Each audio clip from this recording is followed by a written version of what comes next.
Chapter 16. Bryce said. The old woman gets away from the rabbit. I ain't paying you to stand and stare. Yes, ma'am, said Bryce. He wiped his nose with the back of his hand and continued to look up at Edward. The boy's eyes were brown with flecks of gold shining in them. Hey, he whispered to Edward. Claw settled on Edward's head, and the boy flapped his arms and shouted, Go on, Git! And the bird spread its wings and flew away. Bryce shouted the old woman. Ma'am, said Bryce, get away from the rabbit. Do you work? I ain't gonna say it again.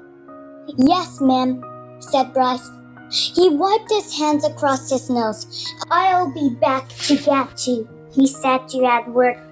The rabbit spent the day hanging from his ears, baking in the hot sun, watching the old woman and Bryce weed and hoe the garden.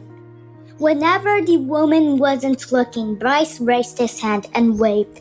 The bird circled over Edward's head, laughing at him. What was it like to have wings? Edward wondered. If he had wings, when he was tossed overboard, he would not have sunk to the bottom of the sea. Instead, he would have flown in the opposite direction, up into the deep, bright blue sky. And when Lolly took him to the dump, he would have flown out of the rubbish and followed her and landed on her head, holding on with his sharp claws. And on the train, when the man kicked him, Edward would not have fallen to the ground.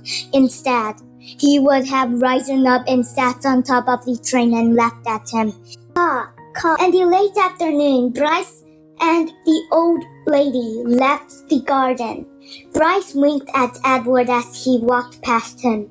One of the crows lighted on Edward's shoulder and tapped with its beak at Edward's china face, reminding the rabbit with each tap that he had no wings, that not only could he not fly, he could not move on his own at all in any way. Dusk descending over the garden, and then came true dark. A whippoorwill sang out over and over again, whippoorwill, whippoorwill. It was the saddest sound Edward had ever heard. And then came another song, the hum of harmonica. Bryce stepped out of the shadow. Hey, he said to Edward. He wiped his nose with the back of his hand and then played another bit of song in the harmonica. I bet you didn't think I'd come back, but here I am. I came to save you. Too late, thought Edward, as Bryce climbed the path and worked on the wires that were tied around his wrist. I am nothing but a hollow rabbit. Too late, thought Edward, as Bryce pulled the nails out of his ears. I am only a doll made of china. But when the last nail was out and he fell forward into Bryce's arms, the rabbit felt a rush of relief, and the relief was followed by one of joy. Perhaps, he thought, it is not too late, after all, for me to save